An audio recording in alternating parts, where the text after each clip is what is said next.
In addition to the training, the project facilitated 2 vulnerability assessments workshops where these newly acquired skills were applied for 2 World Heritage Sites in Africa, the Sukur Cultural Landscape in Nigeria, and the ruins of Kilwa, Kiliswani, and ruin of Songomnara in Tanzania. And one of the outcomes was the production of 2 reports that are available to download in relation to vulnerability of these 2 sites to climate change. There is a report in English and in Swahili languages. I'm not gonna go into presenting the sites, and I will let the speakers do it. I'm gonna just share my screen with you for one now. Welcome everyone.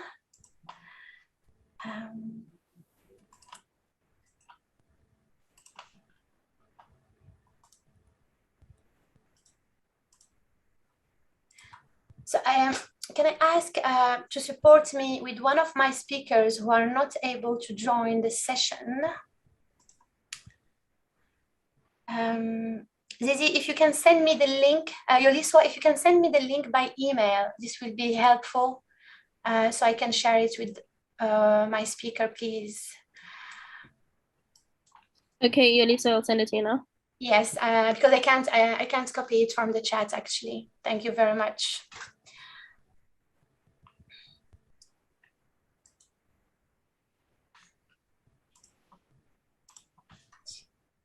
Okay, apologies for that.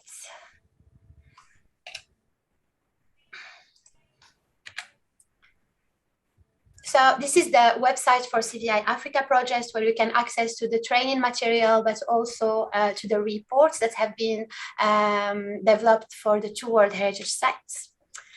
And we have with us today 5 speakers. Dr. Ishanlosen Udaoa, who is an architect and former university teacher with over 20 years of experience as a heritage researcher.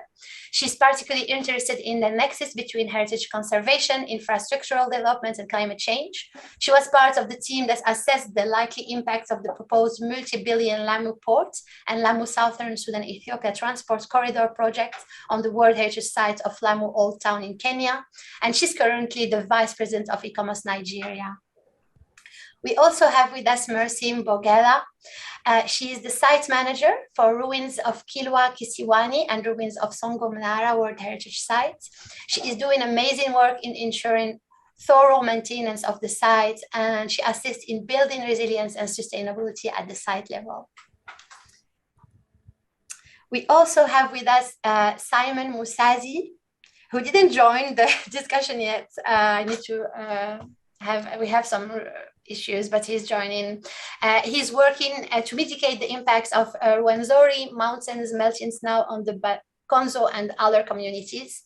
He has come face to face with the effects of climate change on cultural heritage sites. As the Heritage Trust Program Manager with the Cross-Cultural Foundation of Uganda, he is spearheading the establishment of national trust to champion the cause for safeguarding historic and natural sites in Uganda. We have Bugumba Revocatus with us. Mr. Bugumba is the principal conservator of antiquities working with the National Museum of Tanzania based in Dar es Salaam. He has an MA studies in heritage management from Athens University of Economics and Business and Kent University. He attended different courses conducted by ICOMOS and ICROM.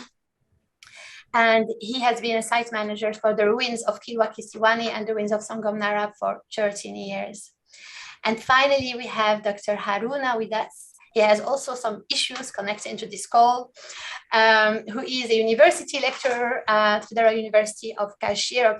He obtained different degrees in geography, climatology, and did his PhD in climatology as well.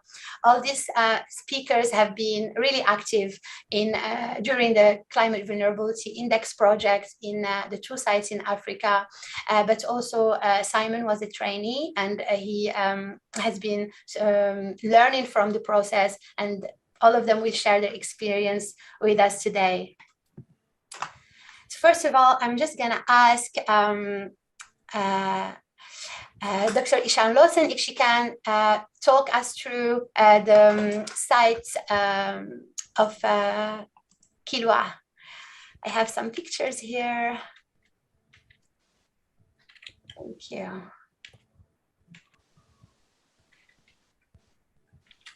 Of Sukur. Of Sukur. Yes, of Sukur. Apologies. Thank you.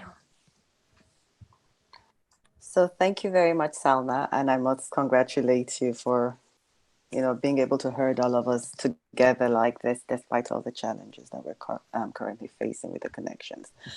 So good day to everybody, wherever you are across the world. Thank you for finding time to join us in this session. I will do this presentation very quickly in the expectation that my colleague will be able to also join us eventually.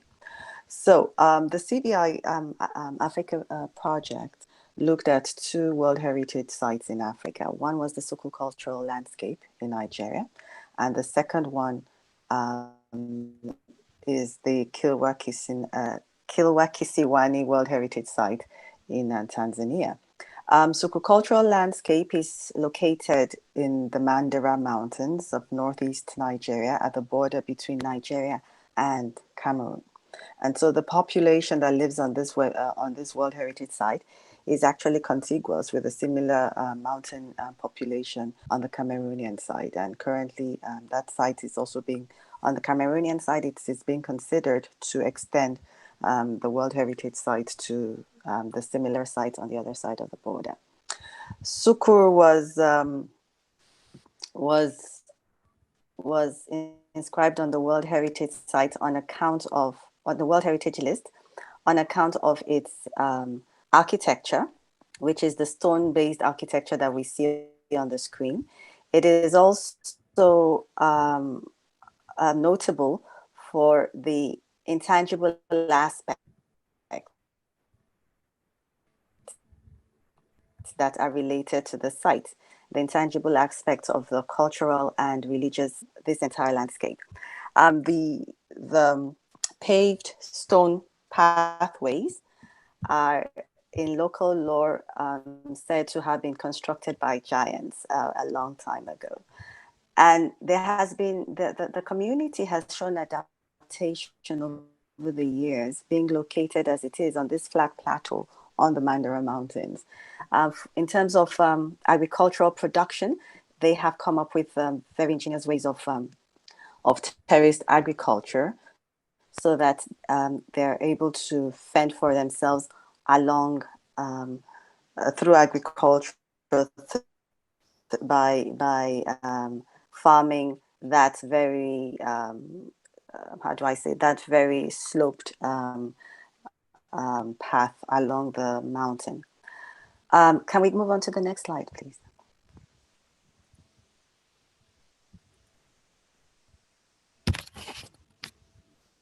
The property covers over 700 hectares, and it is surrounded by a buffer zone that is nearly twice as large.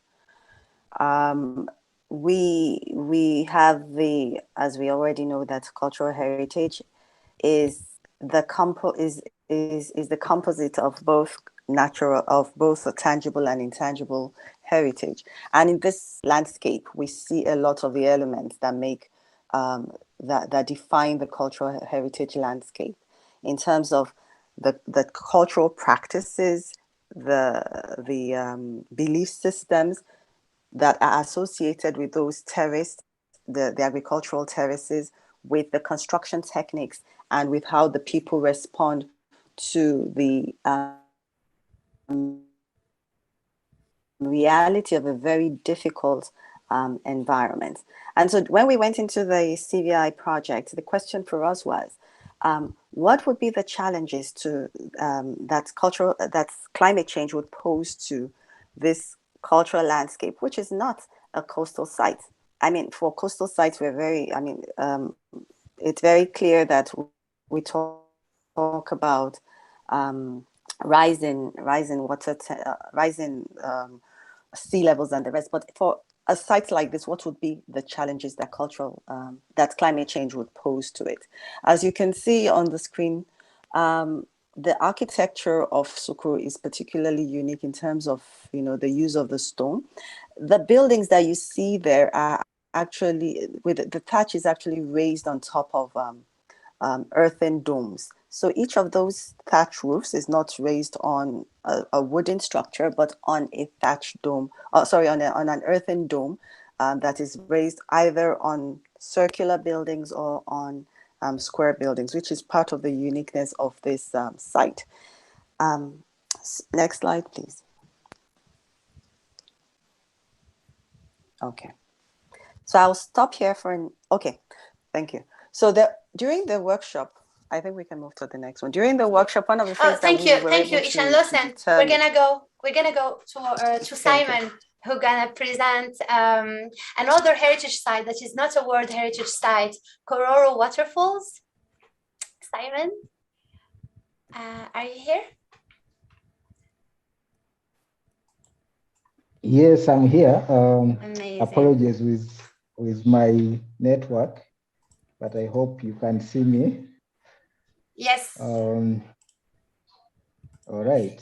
So could you tell us a bit more about the Kororo waterfalls and their values for communities and as a heritage site in Uganda?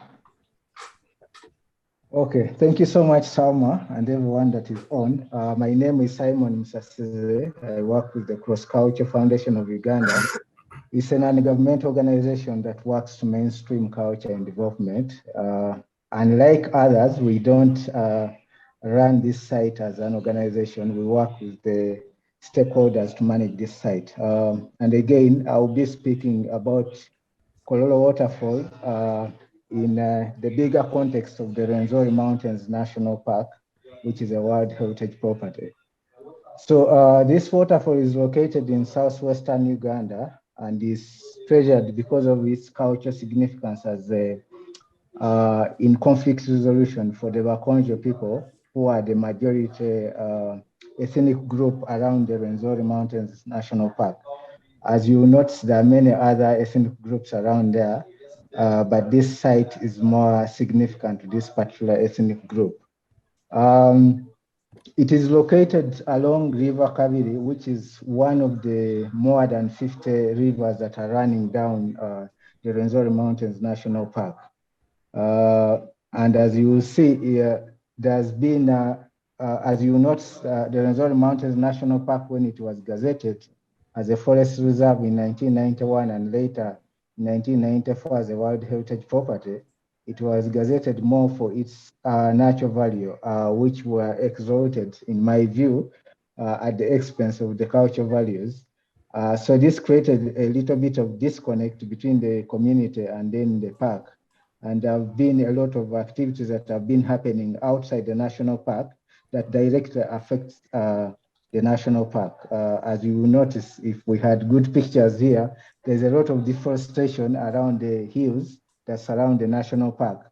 So what we are trying to do is to bring back the community by appreciating the cultural values of the national park, which is actually creating that link back of the community with the national park. So what you see in the pictures there is the waterfall, the Kororo waterfall, and you can say it's in the second tier of the buffer zone with the national park. So there are a lot of other cultural sites as you move from that site to the national park, which are directly connected to this particular waterfall. So this river is one of those that are paying the costs of climate change. There's huge boulders that come from up the mountain that are threatened after this site. As you notice that in 2012, we had unusual fires that happened within the national park. The fire that went as high as 4,000 meters above sea level, which was quite unusual because these are cold zones. And we are told by scientists that this burnt about 4,000 hectares of forests that will take a long time to recover. So the trees that used to hold back the rivers are no longer there. So the rivers are coming down with huge boulders coming down downstream. Thank you, Salma. Thank you, Simon. I'm gonna invite Revocatus Bugumba. Bugumba, you're here to talk us through the Kilwa World Heritage Sites. Thank you, Bugumba. Could you please unmute yourself? Thank you.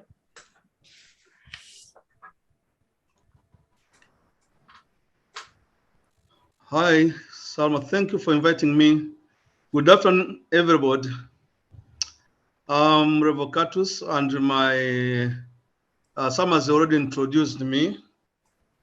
On behalf of Mercy, who has encountered some connection problem, I'm going to present about Kilwa Kisiwani and Songomnara world-related properties. As you know, Kilwa Kisiwani, Kilwa is a famous island in Tanzania that started to grow in 11th century, and it's reached its apex in 14th centuries. So it was known Kilwa, and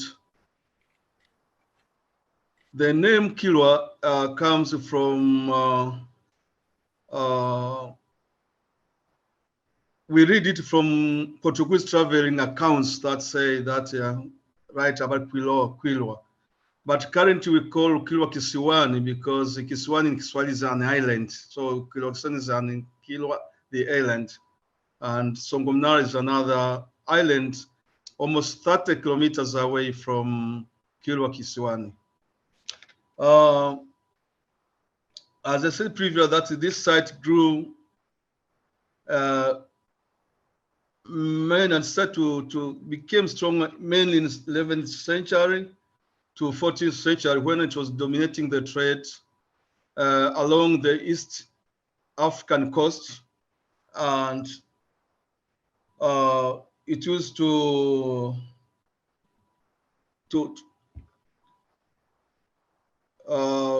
dominate that trade. And we know that it also grew to the extent that it managed to even to mint its own currency, its own currency. So this was actually a very important medieval site. It became a World Heritage Site in 1981 because of the men through under the third criteria of cultural properties that existed previously due to its history, commerce, and the architectural remains that are there. We have very important monuments that are of could say that is a very important monuments that are of its own kind, and they are not found in any part of Africa. For instance, the Great Mosque that was built between 11th century to 14th century is the largest mosque in Africa, Southern Sahara, before 16th centuries. And we have the Husuni Kubetsa Palace, a huge palace that was built in 14th century, and it doesn't match in with any monuments in this part of Africa. As we said, it was famous in trade because it dominated the coast along the trade along the coast, and from south of Somalia to Sofala, which is in Mozambique, and to take even gold from Zimbabwe. The evidence is from there is through the coins, kilo coins that were recovered from that place. But in 2004, the site was inscribed into the endangered list because of the several challenges that were occurring there, including the sea wave erosion from coast, from ocean wave Bugumba, actions. thank you. But this is afterwards. Let's talk about the vulnerability afterwards. I just wanted the participant to know a little bit more about those sites. So Kilwa, Sukur, and the waterfalls. And we're gonna go through this discussion and discuss vulnerabilities and climate change issues slowly through the session. Thank you very much. I appreciate your support because Mercy is not available and she was the one presenting this site. So you're an amazing improviser and I appreciate that. Thank you, Bugumba. Following on our three site definitions, I would like to engage with the participants here through a whiteboard. And I would like to know whether you can share with us your perception about what is the impacts, the problems that heritage managers are the impacts of climate change on heritage sites. I'm just gonna start a whiteboard here, and you can just write on it by text, for example, on what you think are the impacts of climate change on heritage sites and values in Africa. Wherever you're thinking about, we have just 2 minutes, so it is really a brainstorming element, but I would like to know what the participants that are with us today think climate change impact in heritage. What's the impact? So you can just click on the text and then you can write something on the screen.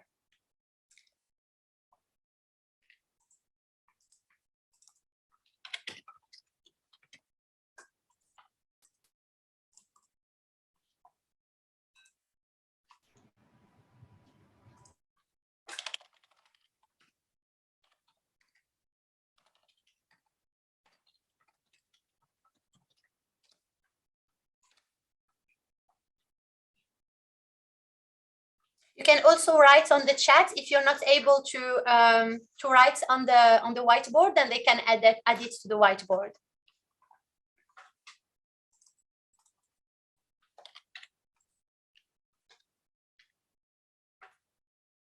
So if you imagine a heritage site in your country, wherever you are, how climate change is affecting the heritage site, the communities that are linked to this heritage site, but also the heritage values. So how this heritage element is different elements from different perspectives are affected by climate change. You can do it also in all languages, of course.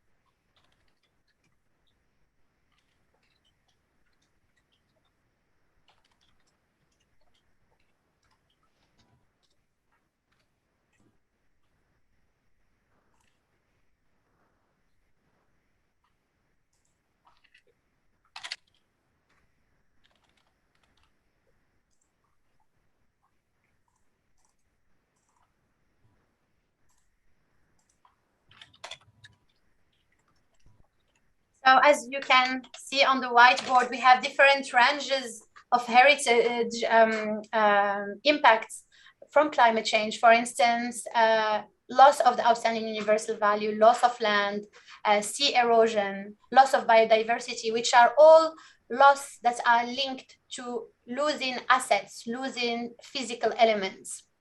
But then we have also another part of it, which is loss of indigenous knowledge, loss of livelihoods, which are abstract elements of the heritage, which are values that we can hardly quantify.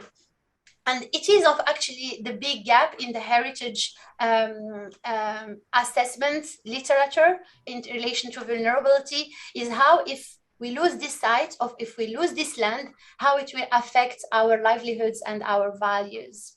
Thank you very much for your contribution to this whiteboard. I'm gonna keep it here, just taking a little copy of it in the screen. And now we're gonna move on into discussing the vulnerability of the sites that have been presented earlier on to climate change. So I will ask first Bugumba. We were discussing just before in relation to Kilwa site. I'm gonna share my screen and we can look at, so the question here is how and why, how heritage assets, communities and values are vulnerable to climate change. And more specifically, I would like our speakers to tell us about their experience of conducting climate vulnerability assessment. So through the CVI experience, the Climate Vulnerability Index projects, or through their own experiences, and describe the vulnerability and impacts of climate change on heritage sites they are managing. Please, Bugumba.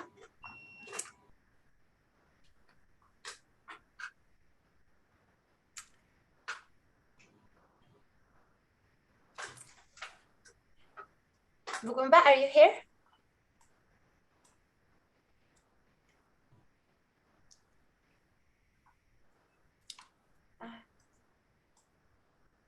Apologies, we're facing technical issues. I'm gonna ask Ishan Lawson if she's available to discuss on Sukur, and we can come back to the ruins of Kilwa Kilswani when Bugumba is available. Okay. Okay, I'm happy to do so. So our experience with Sukur, I mean, we're talking about this landscape that has an annual rainfall range between 200 and 1,000, 200 millimeters and 1,000 millimeters, and pretty high temperatures, daily high temperatures. Another thing I need to point out is that Sukur lies within the Lake Chad drainage basin, which, as we're all aware, has experienced drastic changes over the past past century. And so, as a result of this, when we started this assessment at Sukur, one of the things that we asked ourselves was, first of all, let's get an understanding of the state of affairs vis-a-vis the current climate, right? And our data sources, I think one of the biggest challenges we had, just understanding the situation and taking that knowledge to understand vulnerability, was getting the data. On one side, we had information coming in from local from people who live on the site, from the people of Sukur themselves, but then we also needed to be able to get the data in terms of the science of it. And so we had two data sets that we worked with, from data stations that were approximately on the one side 60 kilometers from Sukur, and on the other side from Maiduguri, we got that, I think that was like over 100 kilometers from Sukur. And so we had to correlate the data. An interesting aspect of carrying out this event, this activity, was we could not do it without the community. The community that lives on that side was critical to understanding how vulnerable that side is to climate change. And so through the science and the lived experience, we were able to identify the three stresses at the site. The three stresses to vulnerability at the site that affect not just the tangible, but also the intangible aspects of the site. I'll go further to explain a bit about that. First of all, drought. The people explained to us that they are experiencing more and more drought, more frequent droughts, and they last longer. And so this is also having an impact on their livelihoods and their ability to also sustain agriculture on the site. The temperature trends are on the uptick. We still expect at the national level to do further, so carry out some further work on that to get a better understanding of how much the variations in terms of temperatures are impacting on the site, because ultimately it results in storm intensity, higher storm intensity and frequency. In fact, this last September, even though our project closed earlier this year, this last September, we got pictures from the site about some very intense rainfalls that have led to gully erosion. You'll see some of those pictures later. And so through the assessment, first of all, on the climate element, we looked at what would be the potential impact on economic, social, and cultural aspects. We were thinking, for those of us that come from outside the site, our first thing is that, oh, the site is in danger, or whatever. And the community says, yes, the impact is moderate in some cases, and it's high on things like the economic aspects, because this site has experienced also great population growth in the past few years. As we see a decrease in child and maternal mortality, as we see a decrease in those things, we're also seeing an increase in population. And so there is that pressure on the site's natural resources that could also affect economic aspects. The community and the whole workshop with the community's very strong input was able to assess that there is a moderate ability to mitigate these impacts, and thus the risk to the outstanding universal value of the site is low. And they also assess that the risk to themselves is low, to themselves as a community is also low, because of their resilience and their ability to adapt to this situation. And so I'll stop there for now, Salma, and hand over to you.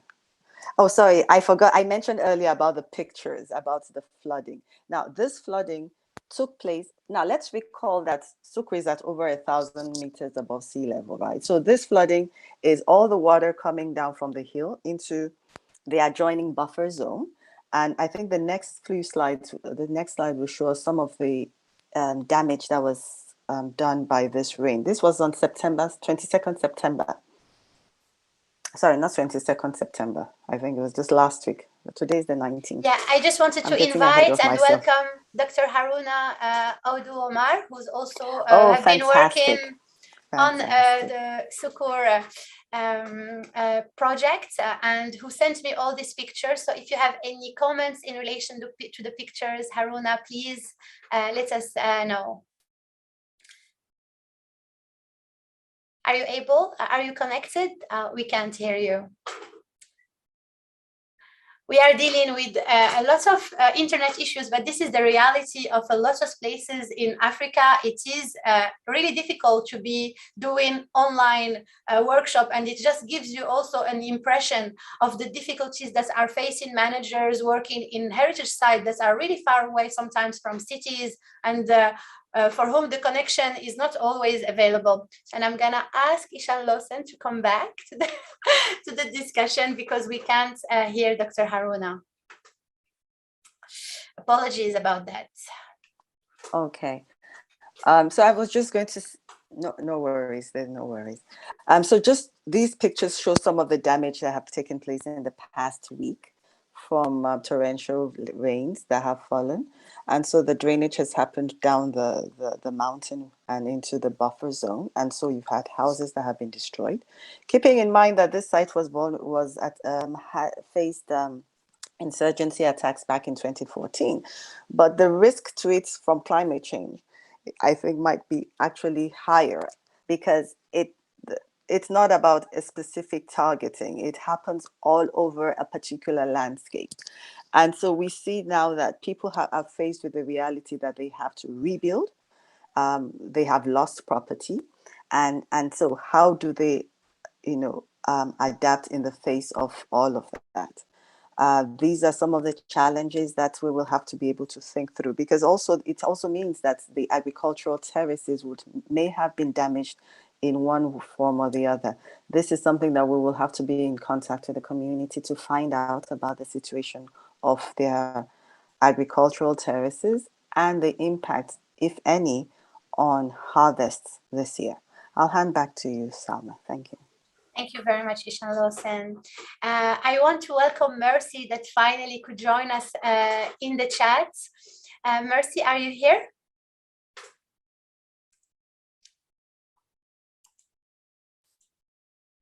We can't hear you. Should be there. Amazing. Hi. Welcome, Mercy. I'm really happy that you could make it. Could you walk us through and discuss with us the vulnerability of Kilwa sites to climate change? And also, if you can share with us the experience of doing the climate vulnerability index and the vulnerability of the site to climate change. Thank you, Mercy, and welcome. I'm really happy that you can make it. Okay, thank you, Salma.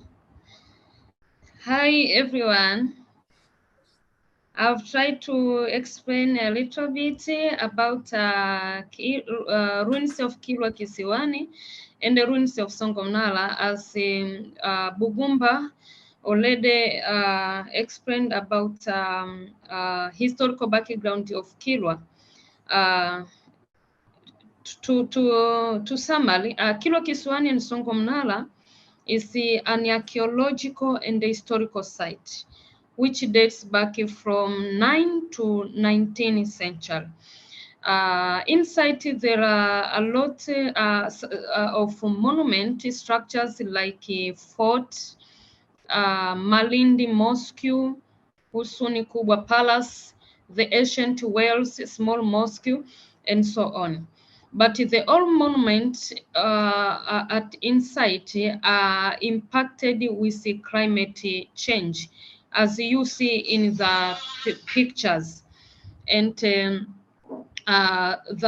most things is wave action, strong wave action, and sometimes high tides among of the influential factors to the climate changes to the site, as it brought into sea erosion, as some of the monuments, especially the walls, which are located close to the monument, as you see to the previous pictures, it shows how these climate changes are impacted to our site. But the things which we did, some of the mitigation measures, so almost to reduce, as you see these pictures, it shows how climate changes are impacted to the site. Some of the monuments, the walls are eroded, the damage, like that's one, the destruction on site because of the impact of climate changes. So the mitigation measures we took so as to mitigate or to reduce the outcome of this impact, as we have tried to replanting mangrove trees to the open areas where the monument are located close to the ocean. The measures we took Mercy, excuse me, Mercy. We're gonna talk about the adaptation later on. I just wanted to discuss the vulnerability of the sites for now, and we're gonna come back to the adaptation later on the discussion. Okay, I'm gonna just ask Bugumba, thank you very much for the description. I would like to ask Bugumba if he has anything to add in the process of climate vulnerability assessment for Kilwa Kisiwani, and how did the CVI project added elements to the managers' management of climate change impacts. Okay. Bugumba, are you with us?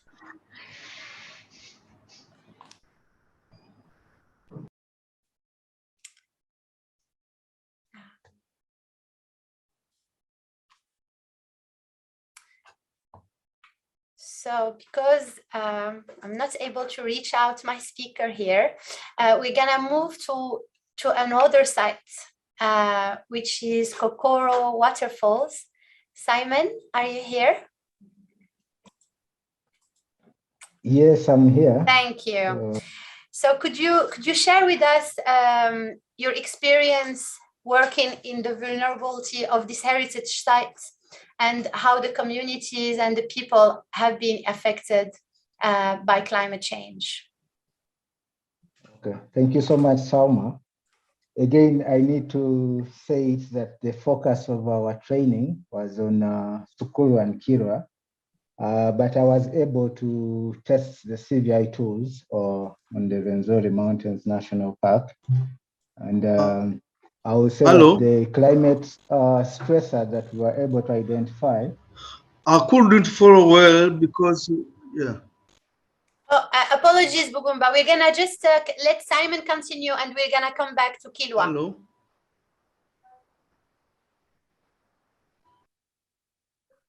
Simon, please continue. Apologies. Okay.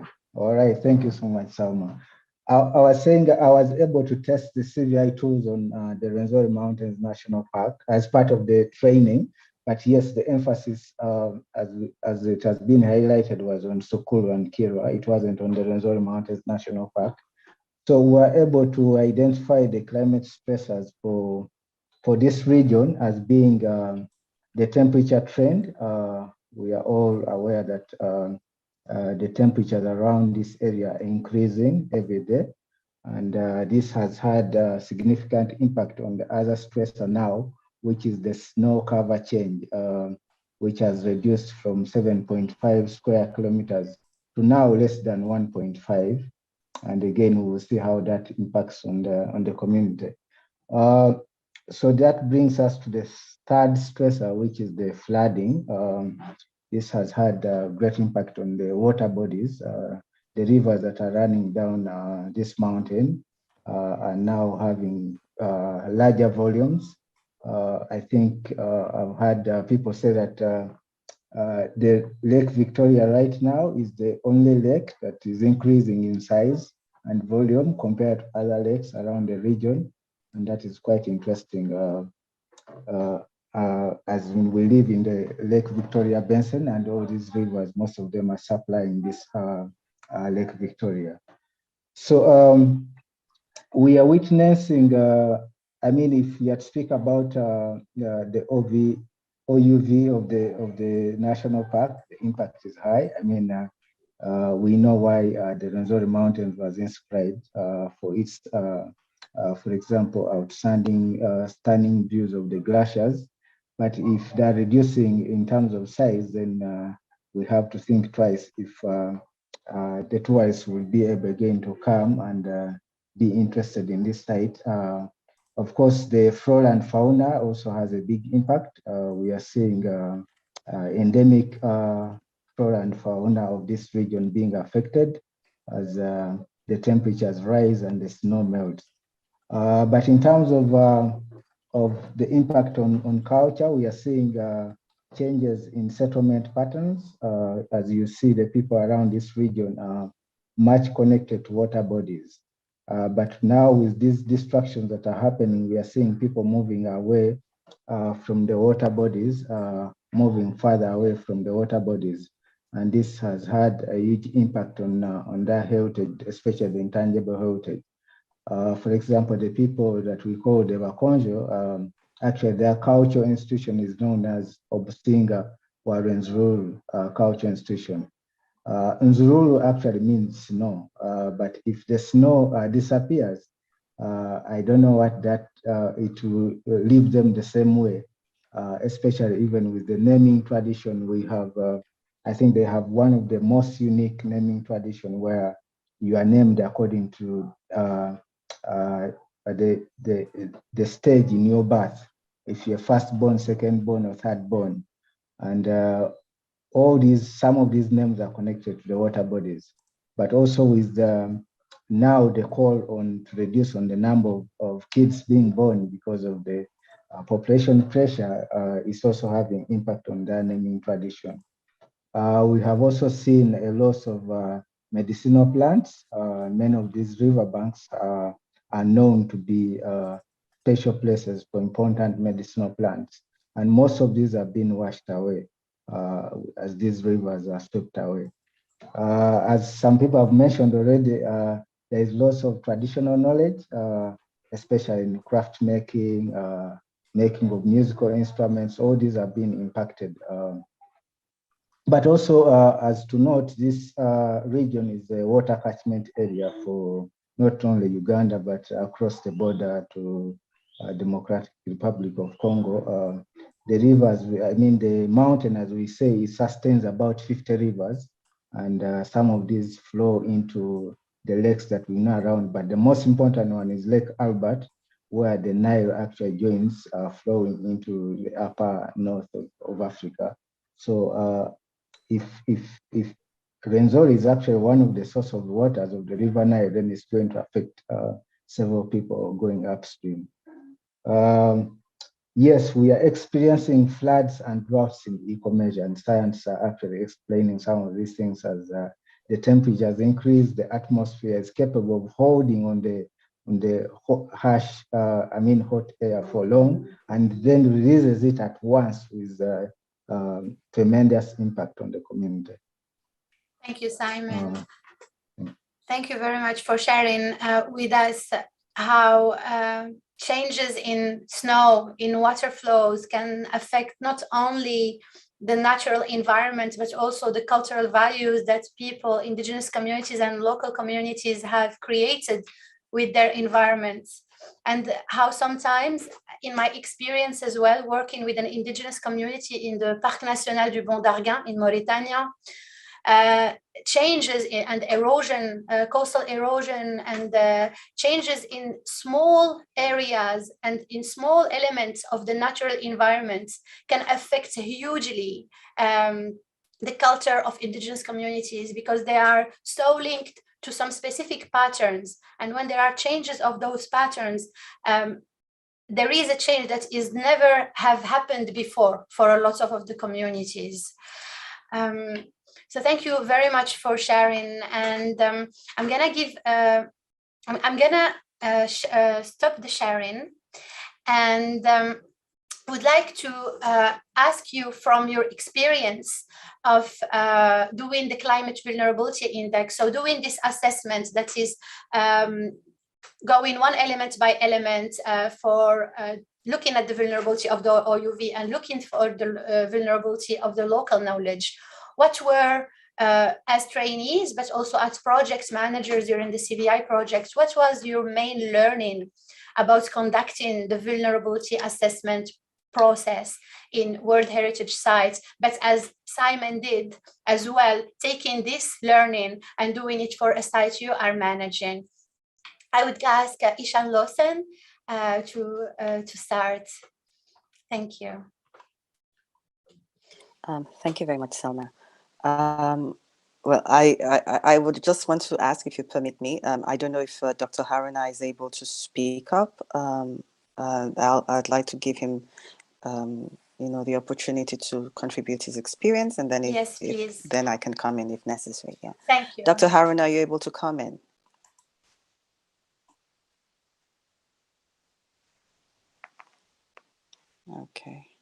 Okay, he might still be having some connection issues.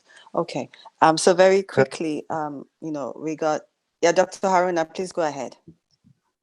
Yeah, sorry for connecting late. It's connectivity problem that I have to even use my handset on it instead of the laptop. So actually on the Sukkur, what we did was to do a follow-up to the 3 stressors that were discovered during the workshop, to keep monitoring to see, is it really what is happening or there are changes? So what we did this year, looking at what happened from the pictures from the slide shared, we saw how the area was ravaged by floods and erosion, which has never occurred in such magnitude in that environment. What actually happened, what we are experiencing in most of West African countries today is the effect of La Nina, which has never occurred now. It is occurring for at least 3 consecutive years. Now, the effect of La Nina is to bring much rainfall in such area. But during the workshop, what we discovered as some of the stressors was drought. So the issue of flooding, intense rainfall, is variable from one year to another. So what we saw in this particular year have exceeded what was discovered during the workshop, because at this particular time, the rainfall intensity is high. That was why most of the farmland were washed away. Buildings were collapsing in the top Sukkur. The flooding occurred at the buffer area, that is the lower part of the Sukkur, while the collapsed building you saw in the slide was at the top heritage site. So these are some of the things that we during the follow-up of this year to see. Is the intensity of rainfall, is it increasing or decreasing? Drought, the issue of drought led the people of that community to go into planting of early maturing crops from their own initial type of crops that they plant, because there is shortage in terms, there is shortage in the length of the rainy season, because there is shifts in the onset of the rain. And then the cessation has also drawn back, thereby compressing the length of growing season. The option for them to enable them to have what they will live on is to look for early maturing crops to plant. And that is one of the resilience methods being adopted. Also, we saw in the slide the paved way, and then the other road that was not paved. The paved road was what those people did in order to see that erosion that comes from the downhill did not wash away the road. But the area where there is no paved road, thank you very much. For those areas, the areas, all these ones are all erosion that has taken place. But if we are able to see the slide of the paved way, we'll see it is intact. And this was done a long time ago, not now. That particular was done a long time ago, not now. The slide you are seeing now, this particular slide is the one at the top Sukkur, that is, we call it Sukkur Sama. And also, these are some of the effects of the intense rainfall within August and September. All that you are seeing, it is gradual, it started gradually, but for this year, it was so intense. If you look at the first slide by my left, is how the rain washed away the crops. Yeah, wash away the crops, destroy the farmland, now leaving the people with nothing or less. The second slide we are seeing there is a road that people used to pass, and that road was not paved with stone. So thereby, due to continuous erosion and intense rainfall, led to the washing away, developing gullies. And if it is not checked, if it continues in this way, it will now develop into a deep gully and even into a river. You can see even the third slide, the fourth slide, the last slide there you are seeing is, it started like this particular one. It started like this particular one, but now look at how it has gone. What you are seeing there are some of their crops that it was initially farmland, but now it has been washed away. So on interview with the people, and what was the major, some of the measures that they are taking to check out this. There is a particular grass. Maybe you can help me with the slides, because I can't show. Yeah, Dr. Haruna, I'm just because we've been already discussing this earlier on, and I would like to just come back into knowing what's during, because you participated as well in the CVI project. I would like to know the learnings, you know, in working with communities and also working with heritage managers, because the CVI created the possibility for different stakeholders to work together. And they would like to know, if you can express what's the main learning, you know, in conducting a vulnerability assessment that is not just done by some elements, but trying to include different stakeholders.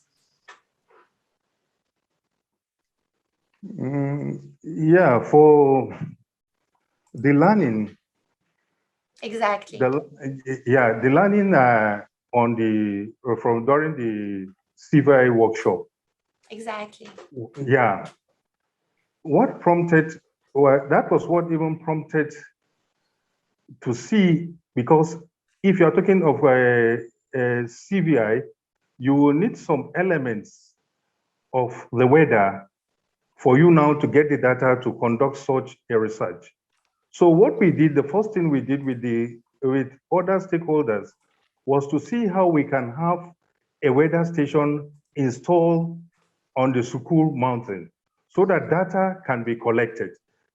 And now, as I'm talking to you, we are in touch with the person collecting the data to see the trends of what is happening up there in Sukul. Is it actually what we learn in the workshop, or there are changes in that? Thank you, Dr. Haruna. I would like to ask Simon as well if he can share with us what was his main learning from conducting the CVI vulnerability workshops.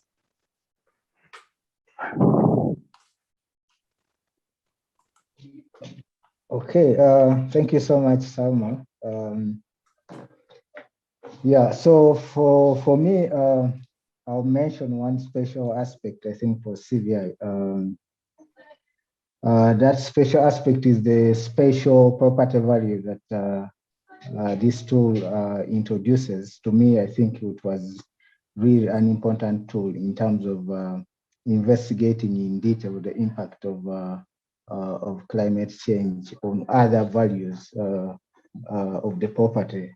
So for Renzori, we were able to look at the Could you describe those the process of local values? So what do you mean exactly by local values, and what was the process of collecting those values? Okay. So like I had said earlier, because the Renzori Mountains National Park is inscribed as a natural site, so the cultural values are not well emphasized. So with this spatial property value that looks at the other values of the Renzori Mountains National Park, I was able, I can't say we were able to do it because I was doing it remotely, to look at the other aspects of this region that makes it special. So in terms of looking at the historic value of this property, the spiritual value, the social value, those elements that connect the community with the park. We were able to document, as an organization, to document cultural heritage sites within the national park, but also outside the national park that have cultural values for the community. And one of them is that Exara Chakololo sacred site, and how is it connected to the park. So in doing that, you are able to engage the community, so they tell the significance of these sites and the relationship with the park. So it draws them back into the conservation of the national park. Thank you very much, Simon. Bugumba, are you able to hear me now?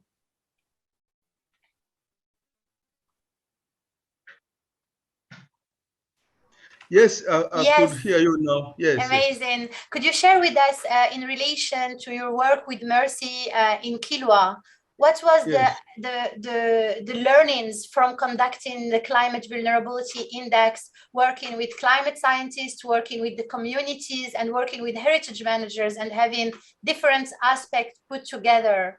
What was the main learning for you as a heritage manager?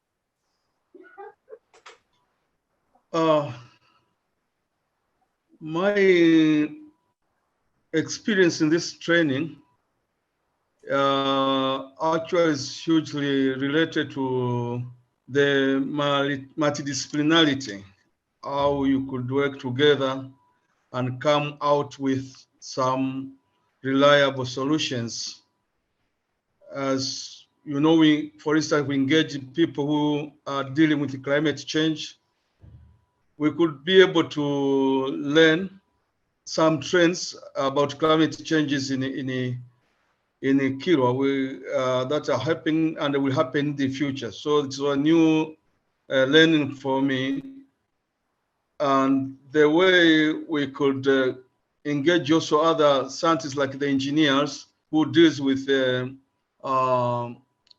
construction, heavy engineering works, like Professor Richmond, who did some research on Kilokiswan about the what are the challenges there and what are the future effects of those sea wave erosions and the solution towards it. So it was a real good to learn which solution do we need for the site.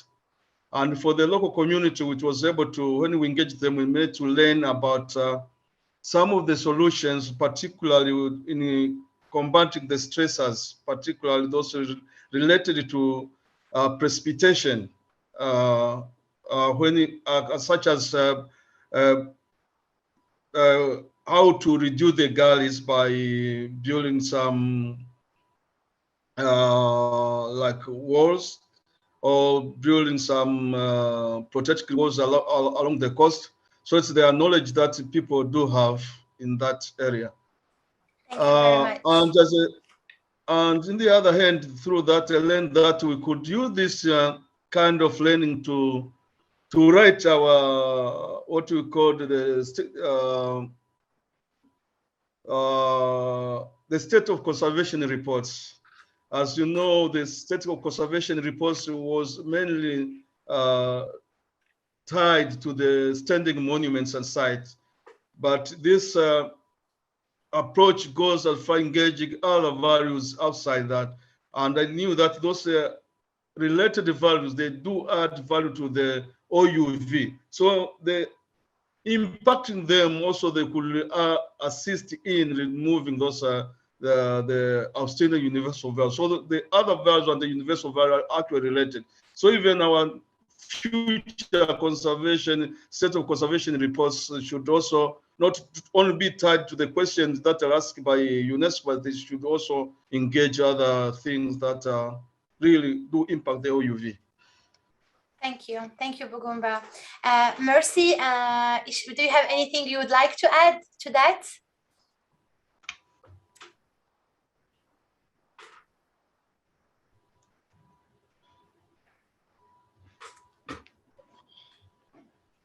We're gonna Ishan Losen, do you have anything to add to what Bugumba, Simon, and Dr. Haruna shared with us?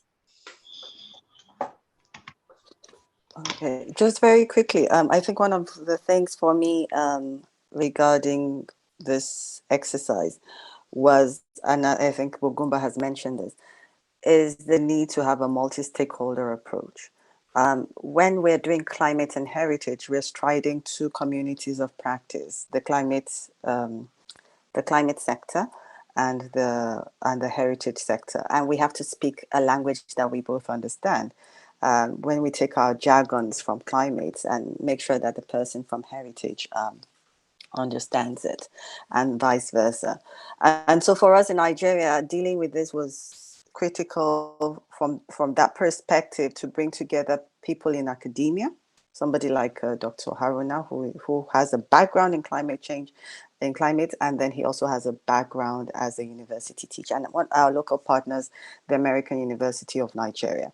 Bringing together the federal and state authorities are responsible for the environment was also important for us, as well as, most critically in this particular situation with Sukur, the site managers, because as a World Heritage Site, it is a co-management between the National Heritage Institution, which is the National Commission for Museums and Monuments, and the community, which lived on that site well before it was ever a World Heritage Site, and whose knowledge is indispensable for managing the site effectively.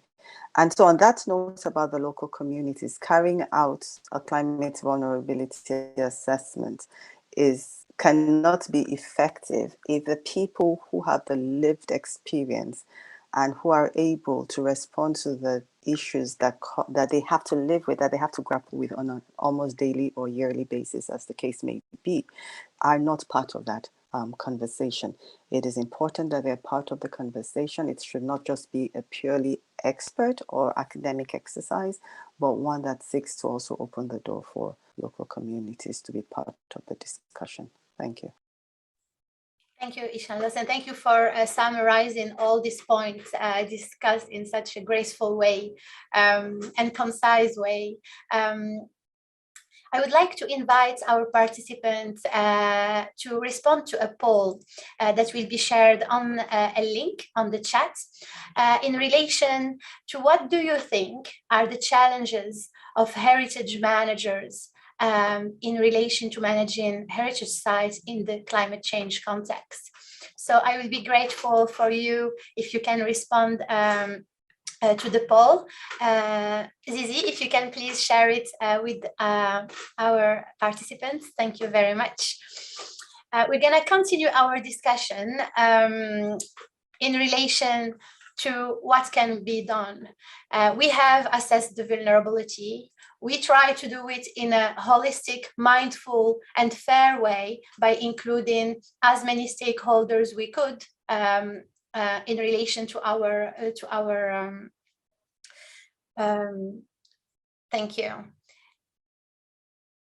I think we can share the poll at the end so people can do it, and we can share it later on if that's all right. Thank you, Zizi. We can share it at the end of the session. So in relation to adaptation, so what can heritage managers do, and how can they do it, and what kind of support they need going forwards to adaptation? I see that Mercy is back with us.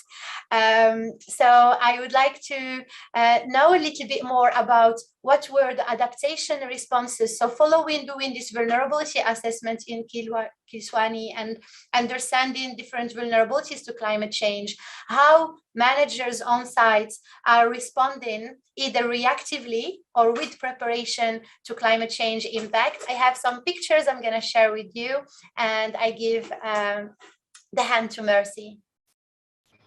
Okay, thank you, dear Salma.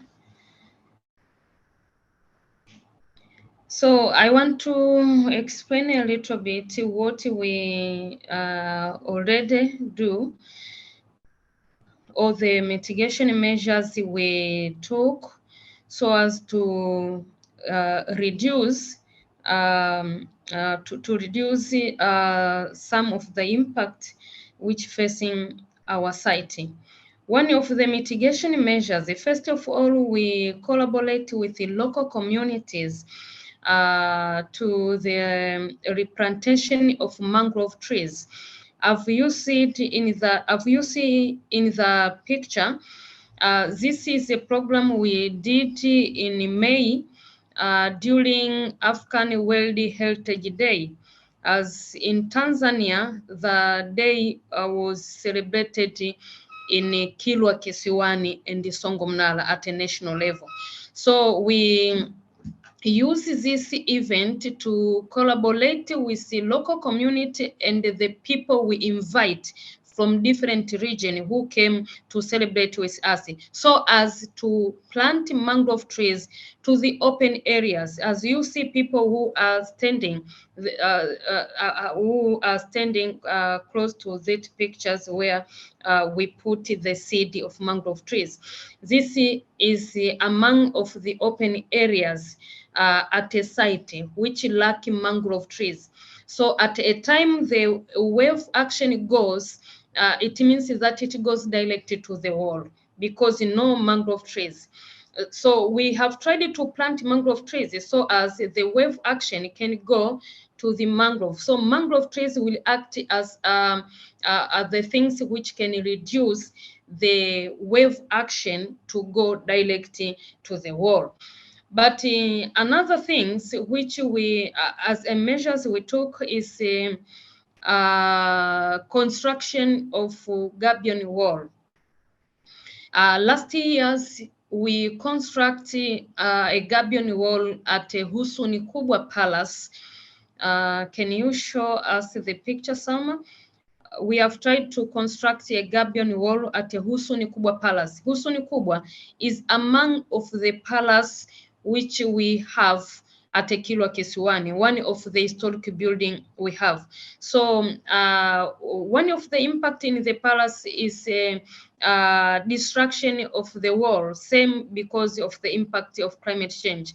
So in order to reduce or to mitigate this impact, we have tried to construct the gabion wall close to the Husuni Kubwa Palace as a means of reducing the outcome of the impact of the climate changes. So we continue to take this kind of measures and the others which the people will share with us so as to reduce the impact of climate change in site. Thank you.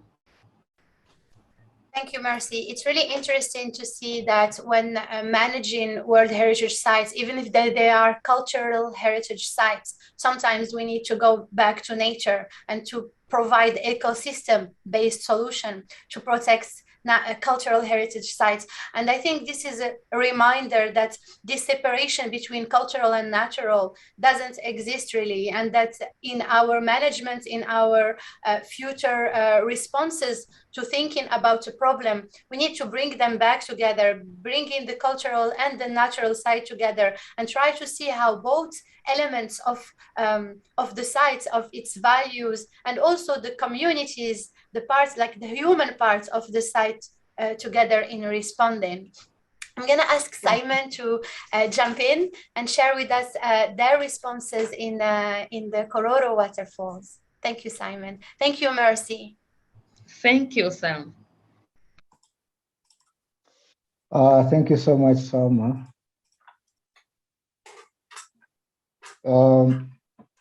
Well, for us, our starting point was the documentation that we are doing. So we documented the sites, and some of them were able to put up information boards and signposts to further highlight the significance. Some of those you want to be able to see in the pictures, but those are some of the things we were able to do. But we also found that deforestation is actually embedded in the traditional systems of these communities. Our communities were able to identify species of trees that can be planted that can hold back the floods. What you see in the down there, the man, what is holding there is the bamboo. Bamboo has been identified by the community as one of those very strong tree species that can be able to hold the rivers, not to be able to explode.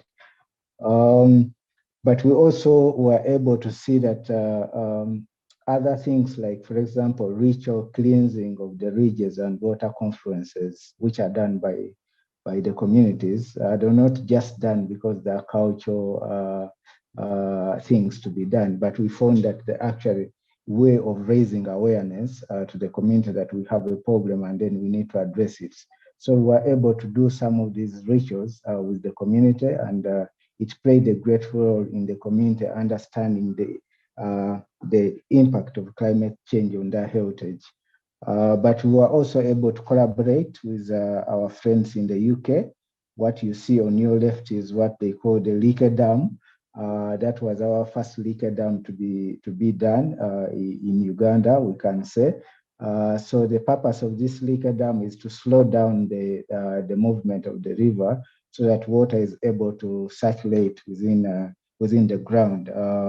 We are still monitoring to see how that will work. I mean, we experimented it on a small river to see how that works.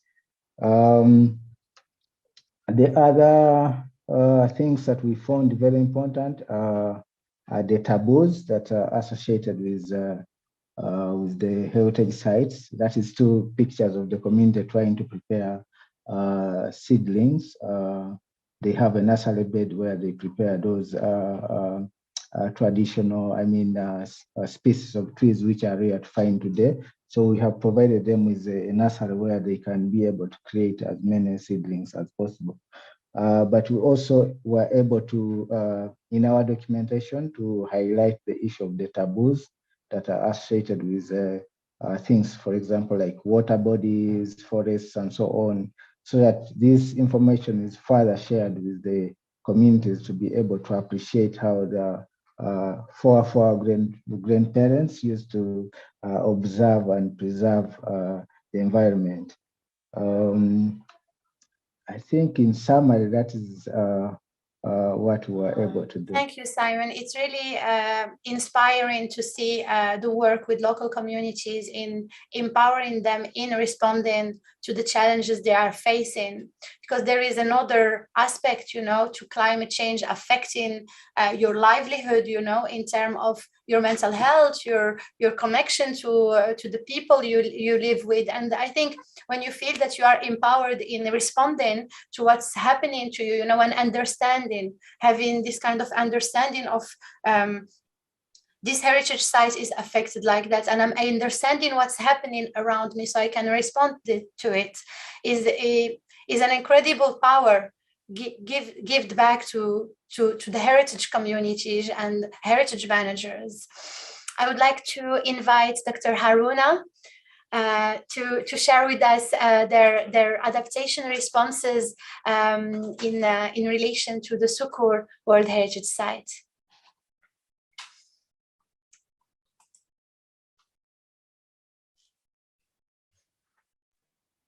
Can you hear me now? Yes, thank you. Yeah, in the Sukur community, because that area is actually affected by climate change. And there is also a variability of rainfall in that community. So that led to one of the measures for them to take in order to have the crops that they will manage their life is by planting early maturing crops in the area, because there is shortening of the length of growing season due to the drought. So what they do is to look for early maturing crops to plant. Another way in which they adapt to that particular environment is the type of agriculture they practice, that is the terracing agriculture across the slope. Because people that live on top of the plateau where the palace of the Hidi is, they practice this terracing. If you look across their slope, what they do is to use stone to terrace so that it will reduce the erosion in that particular area. Another method, most of those methods, because the people there are agrarian, they are agricultural, their dominant practice there is agriculture. So another thing they do is to plant cover crops, because cover crops have the ability to reduce the impact of rain directly on the soil. Because if the rain impacted directly on the soil, it will make the soil to lose and thereby moving it down the slope. And if they don't plant these cover crops, as time goes on, most of the nutrients, which are normally within the topsoil between 0 to 5 cm, will be washed downwards. Another method of interest is the planting of Bahama grass. I was discussing recently with one of the elders at Sukkur. He told me that they are planting this Bahama grass because this Bahama grass has the ability, the root has a deep root system. So the root will go down, thereby when water comes, it cannot easily wash it away. Another method they adopt in Sukkur is, you see, because of the high population in that Sukkur, now most of the areas are being cultivated agriculturally so that they will have the food to feed the community. And most of their children that were used to go a long distance to fetch, that is in terms of touching the roof of their house, which was the ancient way, or which is the ancient building in that particular area. But now it has changed to using corroded zinc in order, because those starch materials, because of the drought, to get those starch materials becomes so difficult, and they cannot leave their building to collapse. All they need to do now is to now start adapting that zinc to roof their homes. So these are some of the adaptation that I saw in Sukkur. Thank you, Dr. Haruna. And it is incredible to hear from you, you know, as a scientist who's been working in the climate literature and climate change research, how the indigenous local knowledge sometimes have value that sometimes we can't find when we are not locally integrated with the site. So for example, knowing about this specific plant that can actually have support and decrease erosion processes. And this is a reminder of how the heritage sector can actually bridge and create a link between scientific knowledge, indigenous knowledge, and local knowledge, which sometimes in other sectors, the scientific knowledge is most of the time dealing and taking over all other knowledges and sources of knowledges. So it is really nice to witness this kind of processes. I would like to thank all the speakers who has been with us today for, you know, being here and challenging moments, you know, of connection and trying their best to be here with us. I would like to open the ground floor for 5 minutes for questions. Apologies, it took a little bit longer than expected, but if you have any questions, please share them in the chat or share them with us directly. And also I would like to ask Zizi if she could share the poll with us. So if you have any questions, please put them in the chat. I'll read them through to our speakers, or please just put your hand up and we can give you a space to talk. Thank you very much.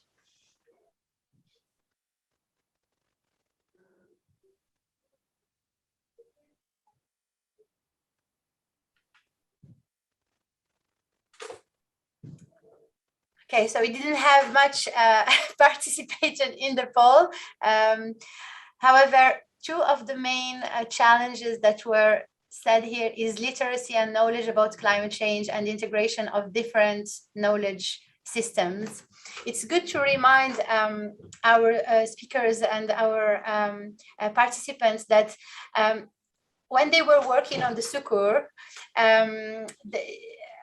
when they were working on the Kilwa, I think there were issues in translating it into Swahili.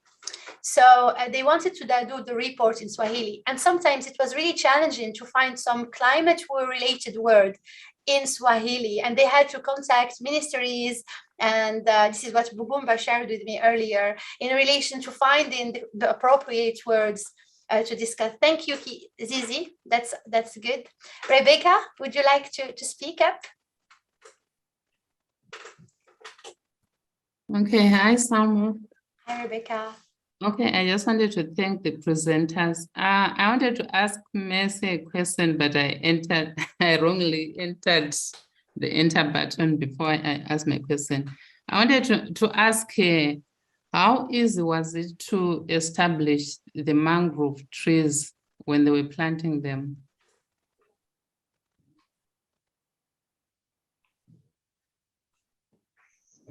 Rebecca, can you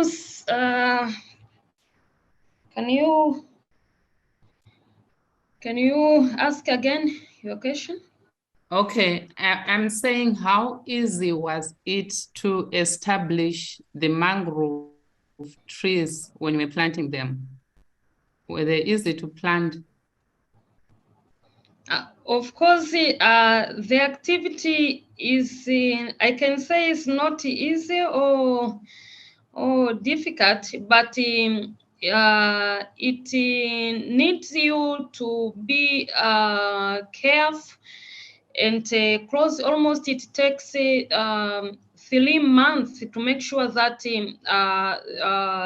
you succeed to replant mangrove trees, because some of the seeds we found close to the site, but to some extent there is some location where we wanted to replant mangrove trees, but the soil, it cannot match with the seed which are found there. So it needs us to find the seeds far from the site so that it can meet or it can match the soil which found there. So, thank you, Mercy. Yeah. Thank you very much. Maybe I should add. We need to end the session, unfortunately. But Rebecca, could you send us your email and we can maybe come back to you with a more complete answer? Would that be all right? Okay, so I should type it on this chat. Yeah, you can just tap it, and I put you in contact with Bugumba and Mercy. Okay. Thank you. We will collect all the information and the most important elements of this chat and share them with Michelle and the group, the organizers here, to be shared at the COP27. They would like to give space now to Michelle to conclude this session. Thank you very much for all our speakers and for all the participants. We really appreciate your presence and you being here listening to our stories and our experiences in heritage and climate change management. Thank you.